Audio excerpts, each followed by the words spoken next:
Time for some daily game design. I'm your host, Scott Cable of Cable Top Games. Feels like an early one. I was at the Vine last night until about 11. Was talking to some people. Got home, stayed on my phone for a little bit. I think I slept after midnight. I'm not a big fan of that these days. I really don't like the idea of getting back into the pattern of being up late. I really, really valued our time together.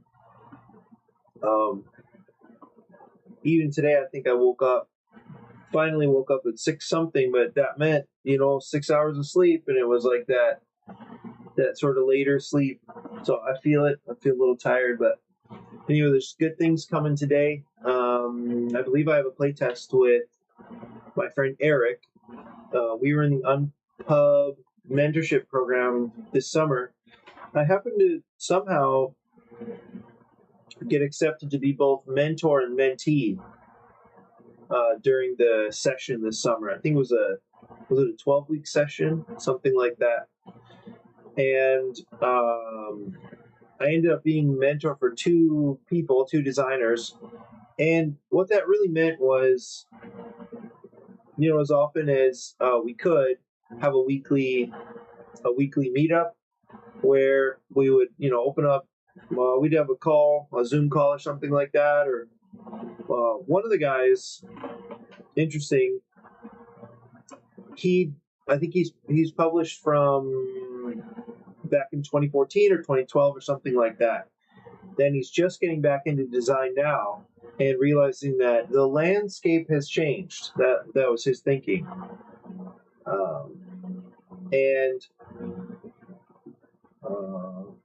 So that was kind of interesting.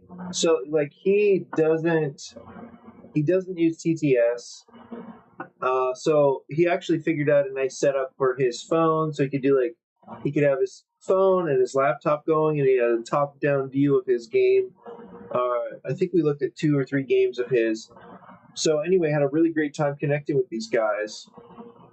Both talented, both focused on different kinds of things. Really, really cool. And then for me, as a mentor, what did I do? Mostly it's playtesting. Mostly it's bringing, any type of skill or experience I have to the situation. But it was cool to just focus on them, work on their stuff. And but now the session's over, and my friend Eric, we're gonna have a switcheroo here. So I'm gonna show him Sugar Shack, and hopefully get some feedback. Well, because Sugar Shack, I had a couple of potentially interesting ideas to test. I did a whole bunch of work. It was like yesterday morning, just hanging out before church. Had a brainwave that I'll describe to you a little later. But anyway, I'm excited to see what Eric thinks about that. He's got a really different set of values that he's working toward in game design. One of the things that he would like to do, I don't know how to describe this, but they're games that don't typically have one winner. I don't know what category that would be. I've seen him and some of his friends talk about it in his Discord, but it's not coming to mind right now. But the idea that there's a type of mentality, a type of culture that's all about being first, being the winner, and we don't have to enforce or reinforce that. So anyway, I think it's an interesting value system to try to apply in games, especially when so many people are just used to who won, how many points did you get? Well, in this case, in his games, he's aiming for maybe multiple winners, or everybody wins if you get. Actually, the one game we did focus on, spend the most time on. I think my plant is a little stressed again. The game we spent the most time on, his game called Adulting, that's a situation where you can win if you meet your win condition, your individual win condition, but you can also all collectively lose. And that's interesting. I don't know. I understand that semi-co-ops have seem to have a fundamental flaw, which is that somebody who's not doing well can make the game crash and burn for everybody else. But anyway, that's a little later this morning. And then in the afternoon, we're going to be leaving or we don't have access to our main game design meetup space, but we're going to be attempting to be outside of Armchair for a game design meetup, which I'm excited about. That makes me want to have something, a prototype to share, and I'm tempted, very tempted, I'm not sure I'm committed, but I'm tempted to print out Sugar Shack, because I think it's kind of close. Well, hopefully Eric can help me clarify some thinking here. Anyway, I think it'd be really great to have. I haven't had a physical prototype of Sugar Shack in a while. I've been focusing on South Shore Vibes just because it's just printing out one sheet for the most part, maybe 2 sheets. But I hate making physical prototypes that take a lot of like cutting and stuff like that.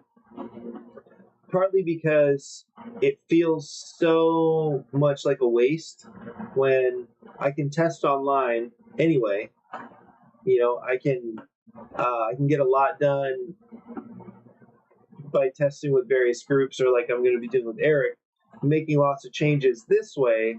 It's so much faster, and I don't have to cut out any cards. I feel like this is such a way better use of time while it's still in motion. I thought, okay, let me do a couple more things before I get into the game. I wanted to highlight a party game that I thought I sat down to last night at the Vine. I actually went to 2 game nights last night. I went to Jeremy's in Kaka'ako. I forget what he calls it, but he's up on some I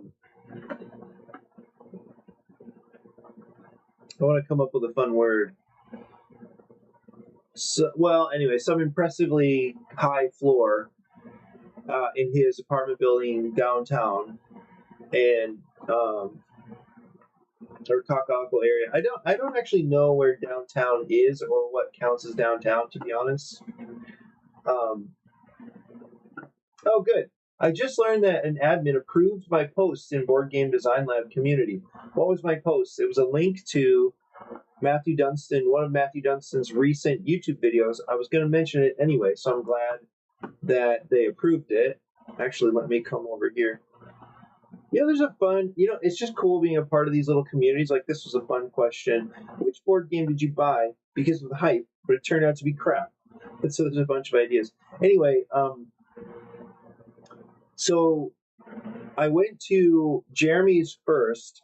They started at 6. I took a bunch of flyers, sat down with people. We played a couple of games. I handed out flyers. It was a very sweet time. We actually started with The Resistance, which I haven't played much. It was one of our guys' favorite game last year, and I think he played a little bit on Monday nights. But The Resistance, it's one of the, I think it is the first social deduction game I played after playing something like Mafia, the one you just kind of make up and run. And I thought this is a really nice thing that you don't actually knock anybody out of the round, but there's another way. You don't kill anybody, so everybody gets to play the whole game, unless people figure out you're one of the spies, and then you just get avoided or skipped most of the game. So, but anyway, I think we played with 9. Had a very nice time. It's a group of people. It looks to be a group. I've only gone twice, but it looks to be a group of people who are mainly transplants. They're meaning that they're not from Hawaii, and they're not necessarily gamers, but they're open to playing some games. They're certainly more like the light social game crowd, and that's okay. Like I realize there's a time and place. In fact, this is what I have pulled up right here. This is a game I played after at the Vine, and when I sat down to it and I started playing, I played this before, but I forgot how it worked. I thought, what a great way to learn people's names, this game. So let me just jump to this real quick, and then I'll go back to Jeremy's. So in this game, there's a prompt. What was our prompt last night? It was, how comfortable are you around, and it said, how comfortable are you around old people? That's, I think, what it said. And you place a number on the back of this little plate that you have, and then you have your name on the top, and then you have your number on the bottom. You place it out, and you try to get things in order. So you go around the circle, and when it's your turn, you place your little arrow plate looking thing out on the table, so you can like shift. What you're trying to do is get the numbers in order, and so you can slide plates apart, try to stick yours in there based on what you think you know or what you're guessing about the group at the table, like where you are relative to everybody else. So from 0 to 100. And the more people who play, you can imagine the more difficult it is to get it just right. But I sat down, we started playing, and within 30 seconds I thought, wow, this is an amazing way to learn people's names. We had this challenge a few weeks ago. I joined a young adult game night for IA church, and I was thinking, what's a good, we have icebreaker games. I know some circle games that are just really fun, but I don't know super great name games. And this one is just so simple, so practical. You just have your name on your little plate. It's associated with you, and you stick it out on them. And then of course, when you reveal, then there's possible discussion around what, like, you're a 90? I had no idea you would be a 90, or you said 25. What does that mean? With all these random prompts. So anyway, if you're looking for a party game and you want, and this I think could play up to 10 or something like that, you could certainly play with more people. But just the more people, the harder it gets. But it's just a light, fun, social cooperative challenge. And if you're looking for a game to learn people's names, I'd like to recommend this one. I think that there's some neat ideas, simple but neat ideas, really easy to teach, really fun to play. So that was Divine. But anyway, at Jeremy's, we played the Resistance, and then I pulled a group into playing the Gang. And the Gang, actually, last time I went, the Gang also was a hit. I think I played with 3 or 4 people. That game, for some reason, it just does really well. It's very accessible because most people seem to be aware of poker hands. I don't play poker, but I have been around it a little bit. I've played a few times, but I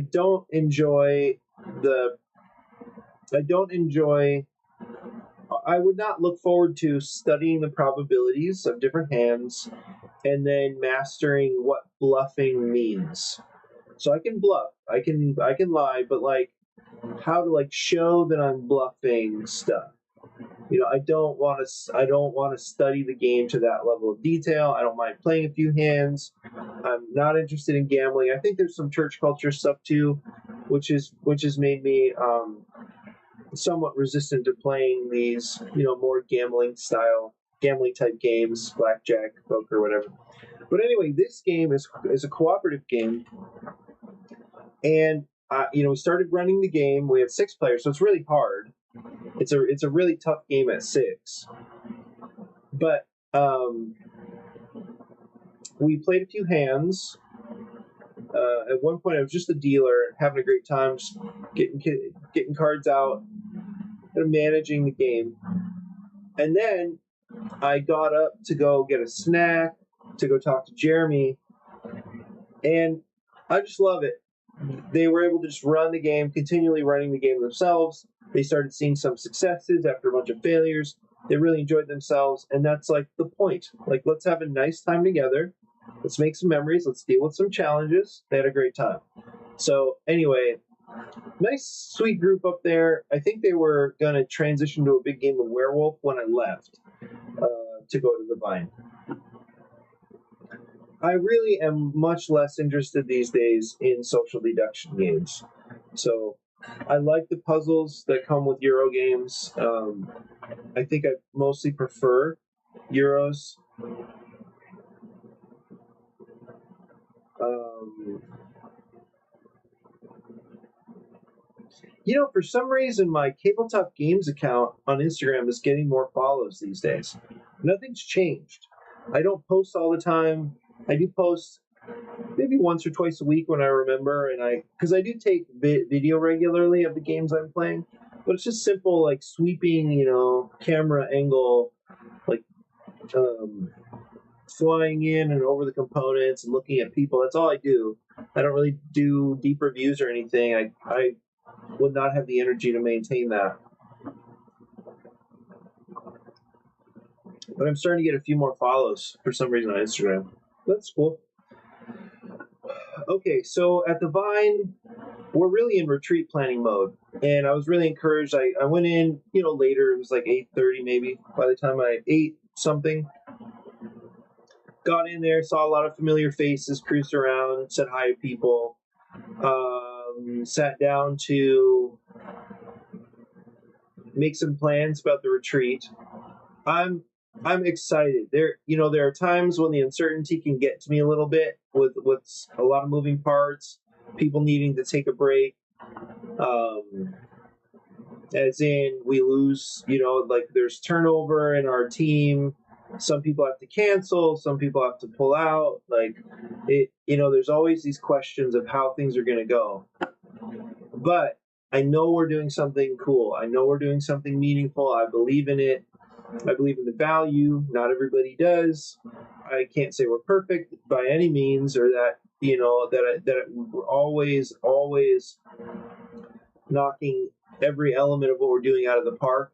Well, I know we're not like that, but we're motivated volunteers that care about building community. Anyway, so sat down, talked about food. So we're actually flying in a woman from Big Island who was in the kitchen who volunteered to be in the kitchen last time. Great attitude.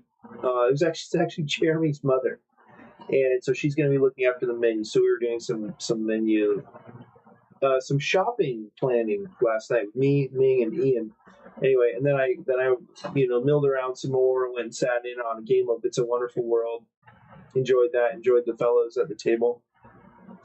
Mostly, it's been cool to get my confidence back that this retreat is going to be great. I feel good about inviting people to it. There's ups and downs with it, but I think we're going to have a really great time. So anyway, that was the Vine. And I do think I should get into a self playtest here, show you the ideas. I was going to say it's a fun thing to kind of check out some of these different communities. This is from Board Game Revolution community. I thought, oh yeah, see, I'm not in this anymore. It got kind of tiring. There was one of the admins, to be honest. Anyway, it doesn't matter. But it's just fun to see different people's reactions. This was a game that did not live up to the hype. Wingspan Road, Quest for El Dorado, probably. That's so sad because I really like Quest. Some of these I haven't played. Yeah, Sleeping Gods, same. It's just the upkeep, and for me the combat was very uninteresting. And you get all the way into this, you get pretty far into a campaign, and then you just play some. There's these campaigns with a lot of randomness in them, and you just die, and that's it. That feels so sad to me. It's a little bit weird to hate on Jaipur. It's such a small 2-player game. It's it doesn't cost you much. Yeah, Root, Wormspan. Interesting, a bunch of Stonemaier games in here. Tamashii makes sense to me. We played that. That's a cooperative engine building game. I forget what else happens in that game.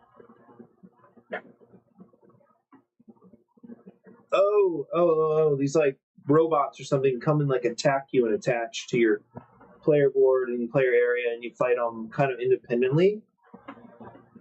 Wonderland's War, I feel that. I played once. I think it lasted like 3 hours, and for me, the bag building aspect was fine, but not worth that time investment. Wingspan, I get it. I do appreciate some of the changes they've made in Wormspan and Finspan. Arc Nova, I really like. Arc Nova would be another one that's just like torture at the table if it just goes too long. But Arc Nova is very cool to play solo anyway on BGA. Flamecraft, I get it. Certainly not. It might not be what people expected. There's such a focus on the. It feels like there's a lot of hidden point scoring because you just get you can get in a situation where you're picking all these kind of end game. Yeah, you get. I don't know. It can be definitely AP inducing now that I'm thinking more about it. There's this row of restaurants on. There's 2 rows of restaurants, and those restaurants are really about gaining resources or converting resources, something like that.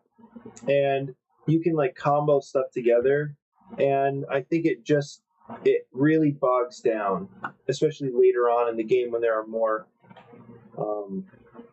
restaurants to choose from. Villainous. So there's a funny thing. So we have a group coming to the retreat, this friend group of 3 that just pitched a Villainous tournament to me. It's like won a 9-player Villainous tournament. I have no idea. Ooh, that stings. Lost Ruins of Arnak. I can get it. I mean, I can see some of that where, again, you could be totally paralyzed later on in the game when you're trying to figure out exactly how to spend your resources. But it's a game, I really love the feelings in that game. Because it is simply, for me, it's simply about trying to stay in as long as possible. So, like, how can I get this to get that, to get that, to get that? It's really, I think, a cool set of puzzles. Haven't played Galactic Cruise yet. Anyway, so it's kind of fun to check in on what people's general feelings are. I was going to go and look at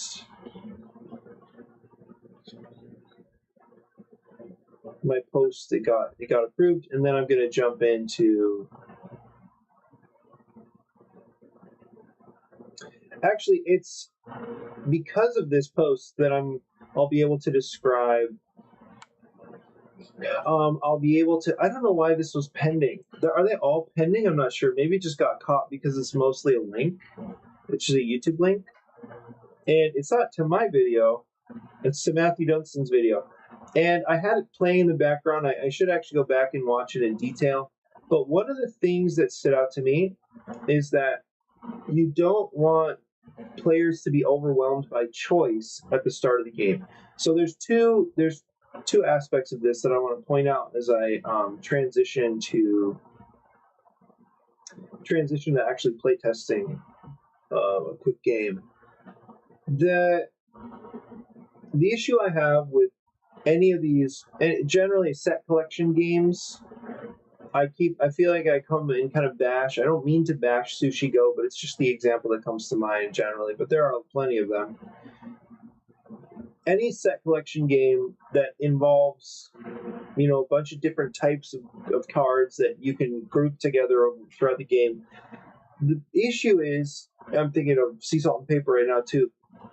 The issue is, you have to teach every single one individually because they all work a little differently. These cards, you need to collect this number of exactly the same type of card. This card, now, if you put these together, then this thing will happen. Or, this card lets you do this, and it gets you, you have to have 5 of them, and then whatever. So you have to teach the ideas of every single type of card. The same is there's something similarly true with games like worker placement games where there are a bunch of different locations to choose from. Now you have to teach the players how each location works in order for them to start feeling comfortable about making decisions. And the same is true here, or was true here. Let me load 15. So I saved a new version. So it's tedious, even though once players get into the game, I feel like the ideas are reasonably straightforward.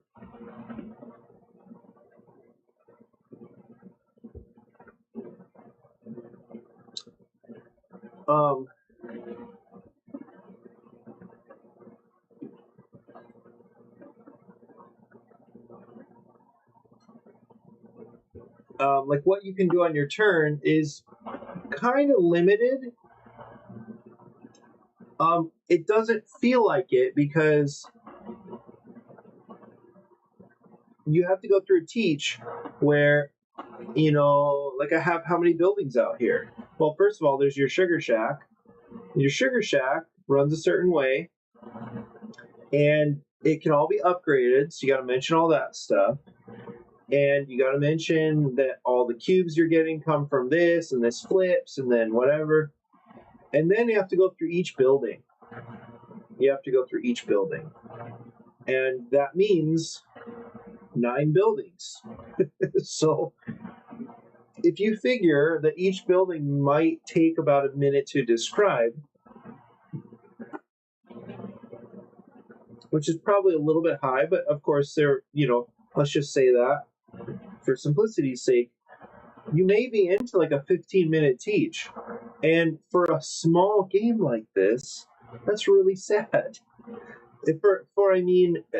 This components wise, this packable of the game, I don't think you want to sit through a 15-minute teach. It's probably even a little longer, So that's not cool at all. So it's a combination of that issue. When you have a big variety of things to interact with, it takes a long time to teach. And then, players, unless they're super absorbent, unless they're super sponge-like, they're gonna just forget half of what you said. So that's not gonna work. Yeah. So instead, well, okay. So they're gonna forget what you said. It's a lot to try to retain. The other thing is when you actually start taking turns, and you've got in front of you've got tons of options. Then from the beginning, you might feel overwhelmed by choice. That's not cool. So that was partly the being overwhelmed by choice was the thing that I, as I had Matt Dunstan's video in the background, was the thing that caught my ear. And I thought, that's a problem in Sugar Shack. As small of a game as it is, there are still, on your turn, your first turn, you've got 1, 2, let me change my color. You've got 1, 2, 3, 4, 5, 6, 7, 8 things you could do. No, 9 things. Technically 9 things that you're actually capable of doing. So what can you not do? 1, 2, 3. Out of the possible 11 things you can do in this game, actually, in this model, there is actually maybe one more. Because, yes, you could afford this one. So this comes out and covers here. So now we're back to, that's 9 possible things to do on your very first turn. And especially if you don't know the game at all. Well, good luck sorting through that and feeling good about your choice, right? That's just too much. That's too much. So I thought, well, what if what if there's a way? What if there's a way to bring out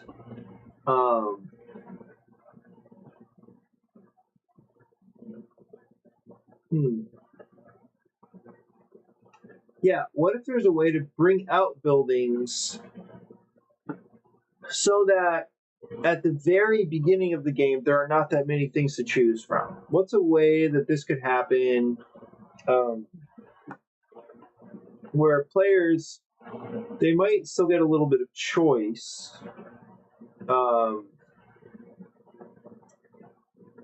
without feeling overwhelmed by choices? That's the challenge I was taking on. So essentially what I'm looking for is a solution to two problems at the same time. One is how to reduce the teach time.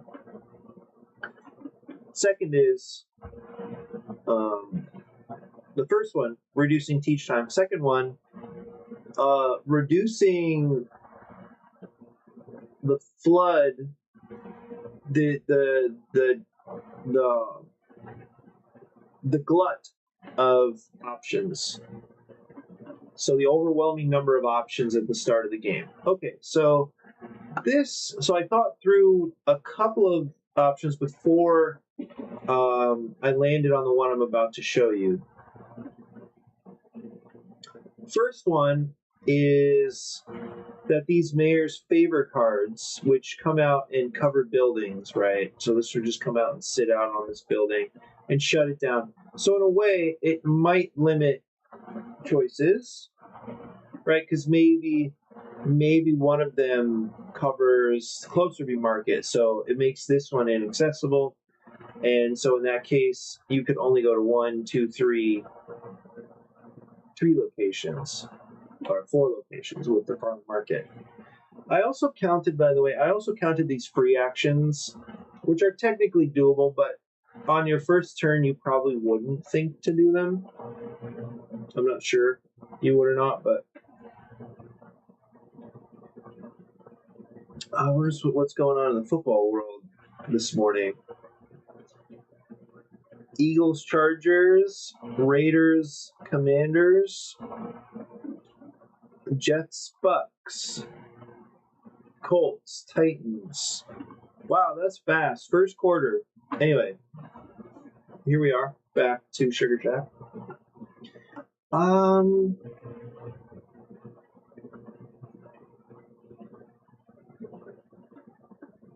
want to welcome everybody from Twitch this morning, and also YouTube, and also Facebook. Thanks for joining me. Okay, so one possible solution was something like this. So if I have the minimum number of buildings, let's say,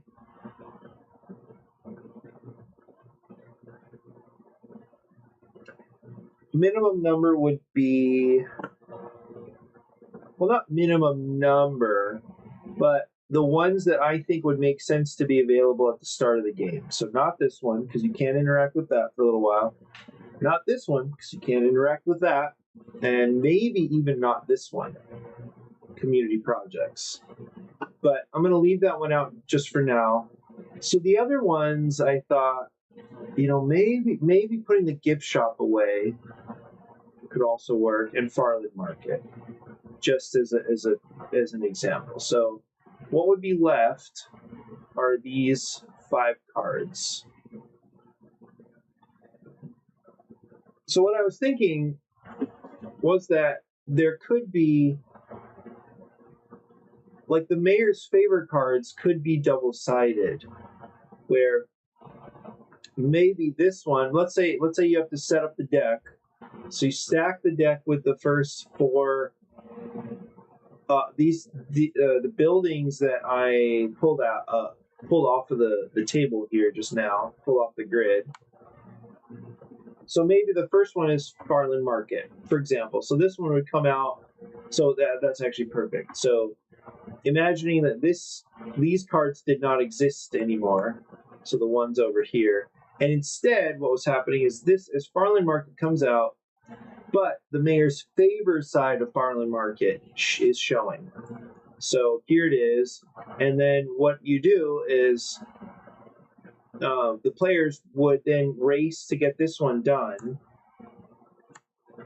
And once a player was able to earn this mayor's favor card, they gain the benefit from it, and then it flips and becomes a building, right? So like it would essentially turn into this building.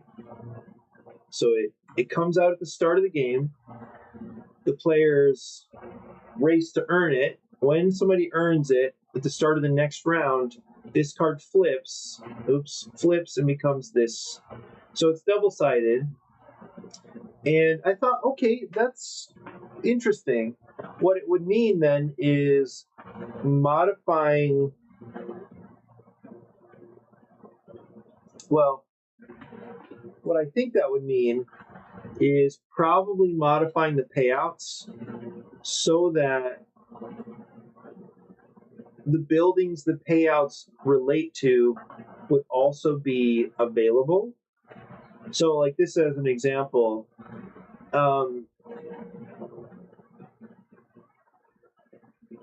because I don't earn this card, it's not like it now moves into my player area. It's because earning the card means flipping the card. So it's not like I could like bring this down here like normal and then on a later turn go to the hardware store. The hardware store doesn't exist yet, by the way. And the way I think thematically, the way I think of this is one of the players goes and like builds a relationship with the hardware store. You know, like stops, you know, like gets approval to sell in the market, and so they open up the market for everybody. I don't think it works perfectly thematically, but anyway, it's an interesting idea.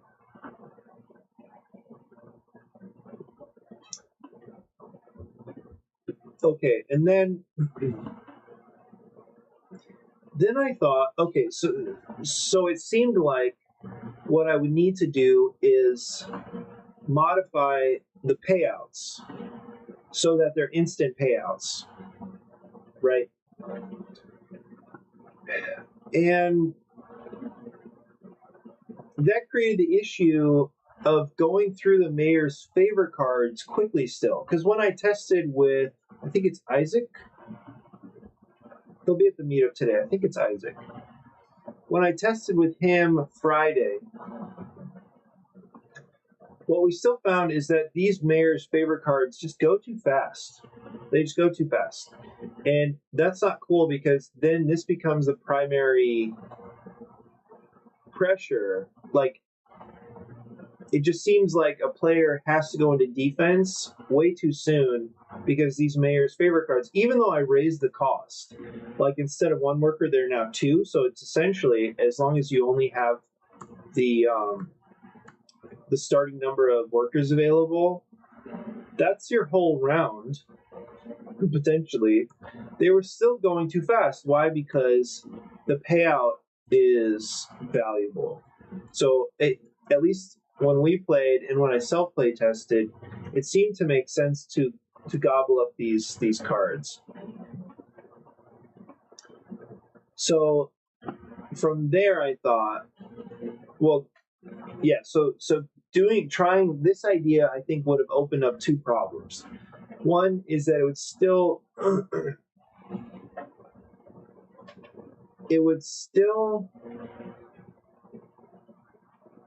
well, it allowed problems to continue. I guess I can say in this in this sense that it's still an issue that you can just gain a bunch of these mayor's favor cards from the beginning of the game. And even then, I would lose some effects because I'd have to adjust this. So it could be that I make more mayor's favor cards for the same buildings, but then that would be weird. It's doable, and I actually, when I talked with Isaac about it on some level made sense.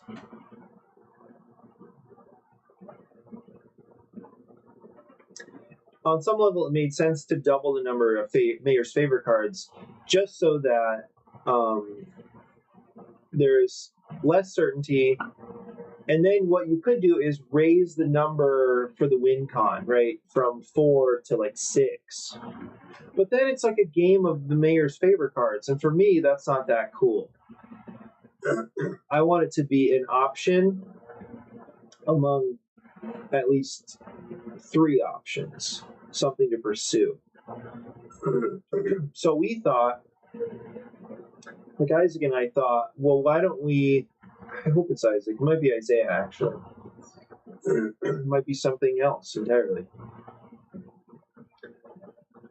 Why don't we introduce an element of timing into the game, which is more admin, but it would be that you start bringing in Mayor's favorite cards in week 2. So at the start of the big round 2. And I liked that idea. In fact, I wrote it down as definitely a viable option. But like, excuse me, I don't think it'd be that hard to suggest through iconography. I really don't think so, now that I'm considering it a little more. But I think I found another solution that is more elegant. Hopefully. That's where Sugar Shack 16 comes in. Okay, so here's the idea. Instead of bringing in the buildings by bringing in Mayor's favorite cards, instead what I'm going to try is having all the buildings except for the starting ones that I suggested, having those buildings come in face down. And what they are instead are simply payouts, for establishing a relationship with that entity, with that, what is that? That business. There's another term I'm looking for.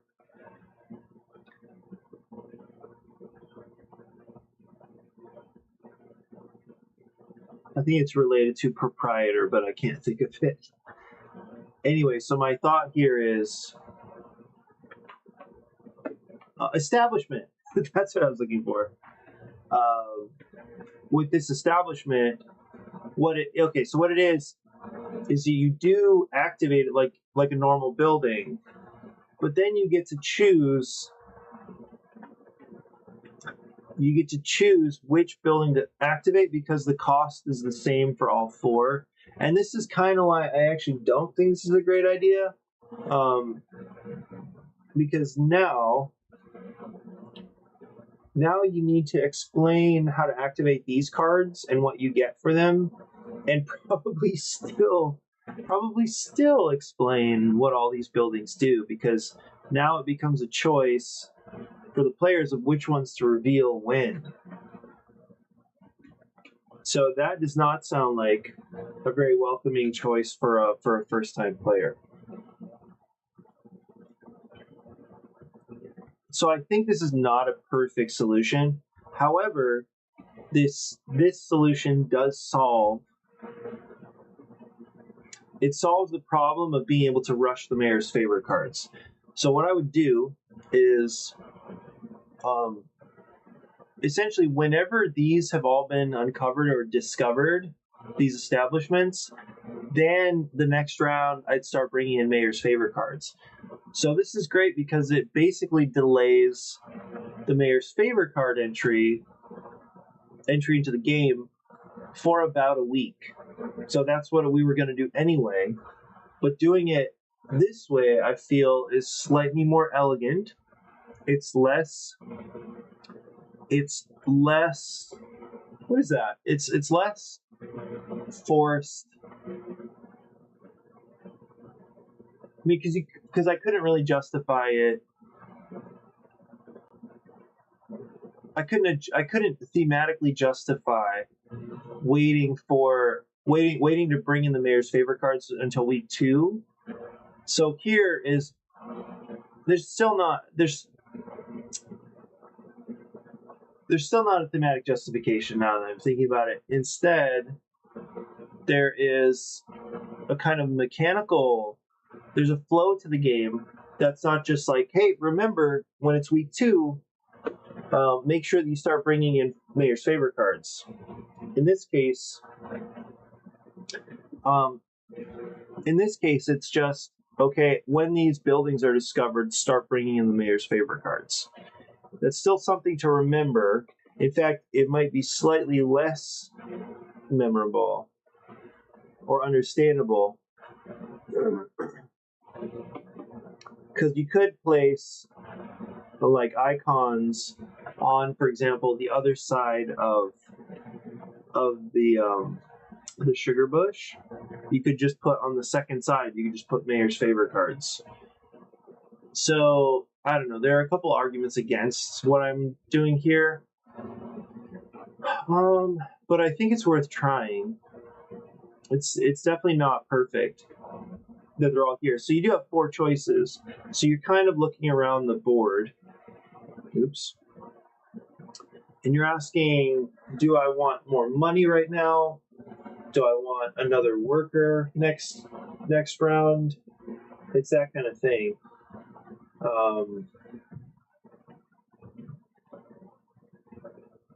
And you might not know, but I think the problem here is it's something like, well, do I want to reveal this building for next round? Am I more prepared for it, or is my opponent more prepared to interact with it? Are they first player? Should I wait to do it until I'm first player, but then if I do it and they become first player, it's kind of like, they got me anyway. So I think there are issues already here, but part of me likes the basic concept. So one possibility is, well, I thought about this morning, just the theory of it. So one possibility is that these exist here on the town hall, and instead of, well, already I don't like this, because what if they sit on the community projects? I didn't like it because the town hall, I think you want available from the beginning so that first player can change.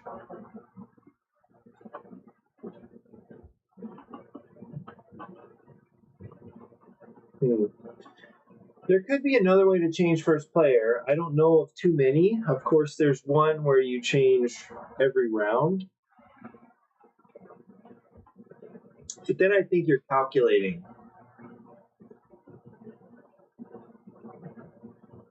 And you're not able to combo together turns where I do something like, I know I'm making this thing available next round, and I can take first player so that I can actually get access to the thing I revealed or the thing I did. I'll feel better if I'm able to get access to it before my opponent. So I think in that way, it's nice to have this location. It's nice to take first player because of a location. So I think it's probably nice rather than just some mechanical solution. I think this player's choice solution is probably better here. Anyway, so one option I hadn't thought of until just now is that you just stack these 4.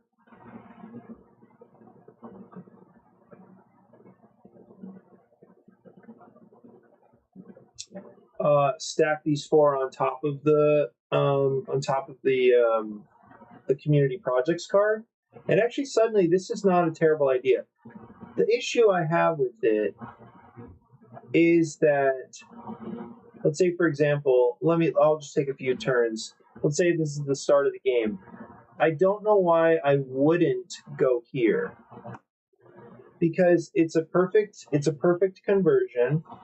So if I place my 2 guys up here, it costs me 2 power per worker, so it's 4 power. And then the payout, I added some randomness here. So the payout is 2 money, Let's give the payout first. 2 money.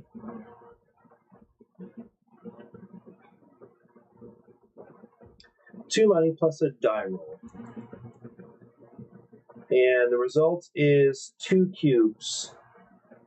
So this is already not great because, yeah, a player should never, this is not good. Because the player is out of workers, their thing is already full. Oh. Maybe that's why they wouldn't go, because now they're just going to be losing. Like, what are they going to do with all these syrup cubes? Anyway, so meanwhile, this player, let's say, goes in here, claims a bottle, and then goes in here, and this goes nowhere. There's no place to send it.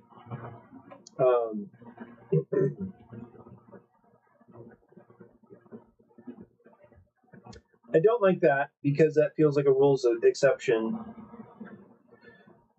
Goes here and earns 3 money. 1, 2, 3, and I'll try to mention why. So on this card, if this card was available, it would show that the grant office is, because it's unavailable, what you do is you send the handshake cubes back to the supply rather than to the grant office. But I don't want to put that on every card because I don't know when the grant office is going to come out. So that seems like a problem, a little rules exception I don't like at all. But anyway, okay, that'd be the end of the first round. So when these guys come back, then this flips, and it comes out here. Okay. Oh, what did he earn? He earned 2 money plus 2 cubes, so got it. Okay. Now the hardware store is available. Okay.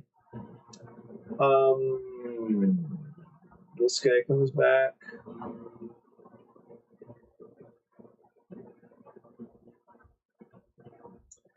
So I like the randomness here, but also it could just make sense to have the buildings come out in a particular order. I don't know that I love the idea of forcing that order, but maybe for like the first game or first couple games, you would do that. So it would probably be gift shop.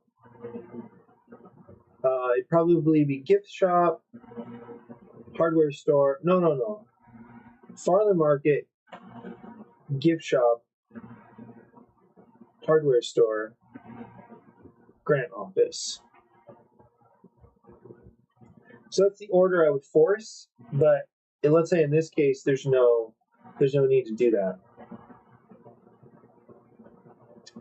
Okay, so now with that, we brought the workers back. This cube goes back to the supply wasted. This cube comes in here, and then this refills, and this refills. So still first player. Not enough money for an upgrade, and only able to spend 1 cube at a time. So I think this player is probably going to come in and take a bottle. Does that leave this player to jump in here? I wonder, is this player going to go for the upgrade?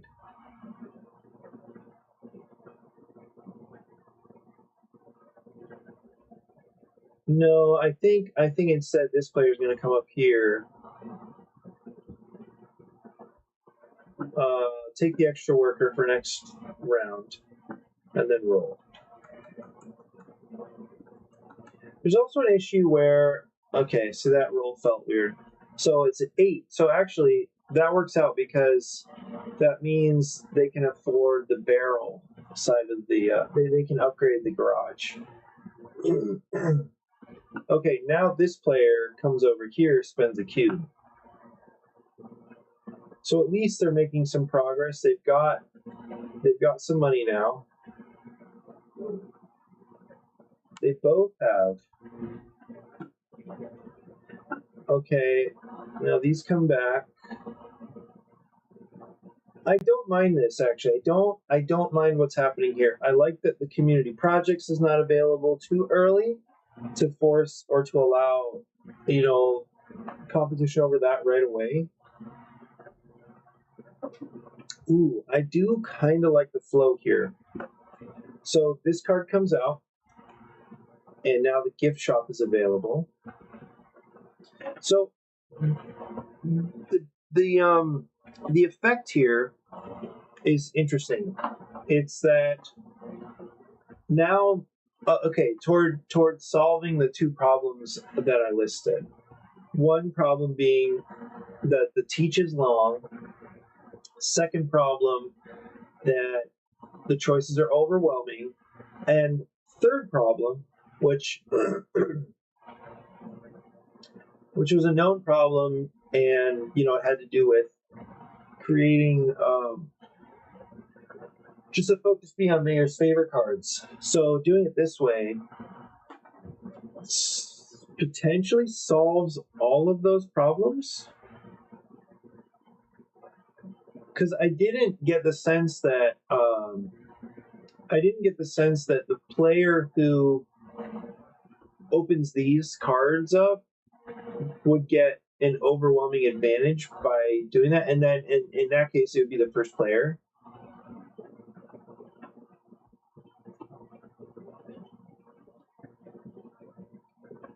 And also, this player has not felt the need yet. Well, let me do another round here.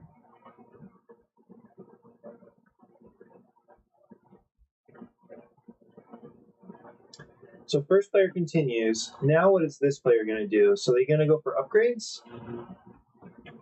Maybe, right? Maybe.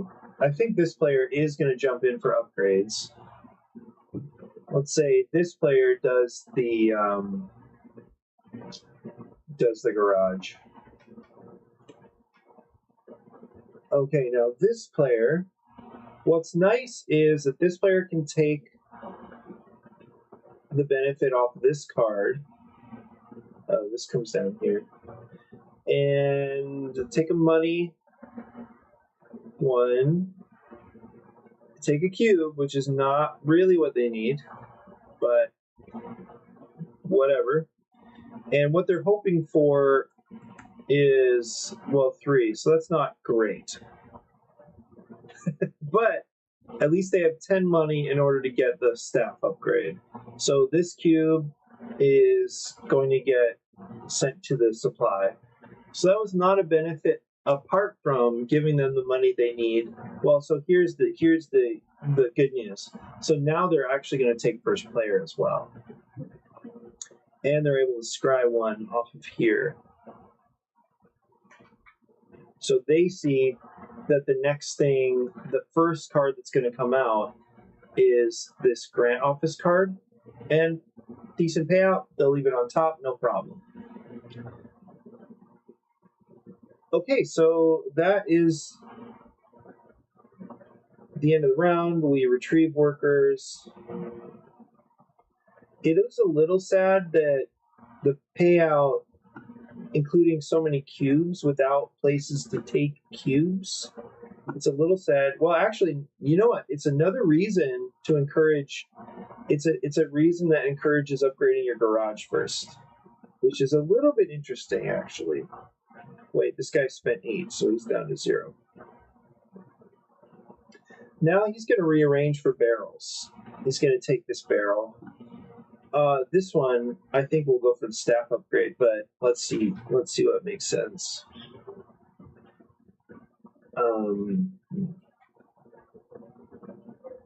No, this one comes off. So we have a new first player, which is cool. Like that's nice. Is this player going to go in for money? Now this player does want money for sure, and has no ability to go for the upgrade. It still seems like a good call just to jump in. Oh wait, this comes out. So Farland Market is now available. Ooh. So goes for the upgrade. It's going to take the staff card upgrade. I actually really like how this is flowing, honestly. Okay, so yeah, this is this is so cool. Because 2 ideas solved like 4 problems. I like that a lot, and the timing is going very, very well. So it looks like the availability of both the community projects card and Mayor's favor cards has shifted to later in the game, such that there's no premature competition for those end game triggers, for those win cons, and I like that a lot. So it solves that pair of problems, and it also solves potentially a long teach and being overwhelmed by choice. this is good. That's crazy. It doesn't mean that the solution is perfect. It doesn't mean that all problems are solved. However, this is pretty exciting. It'll take a little extra setup. That's fine.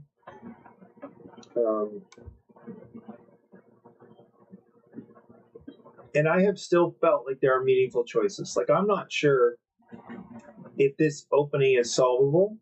And it's partly because these 4 cards have a die roll that affects the stuff they have.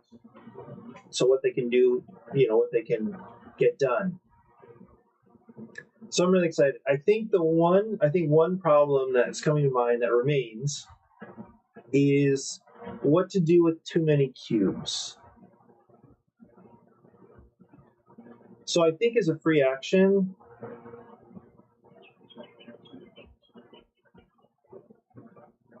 I think I'm going to change 1 cube becomes 1 money. So if, I don't know how to say that.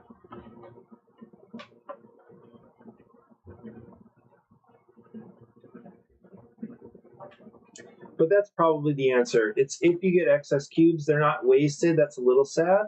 There's no reason to create that negative feeling here. Instead of that, I think they just turn into 1 money. Because cubes, they're worth 1 money, but because of how they're used, they can be worth more.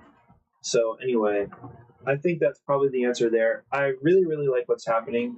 But as far as my time, that's about an hour of daily. How can I say it at the end?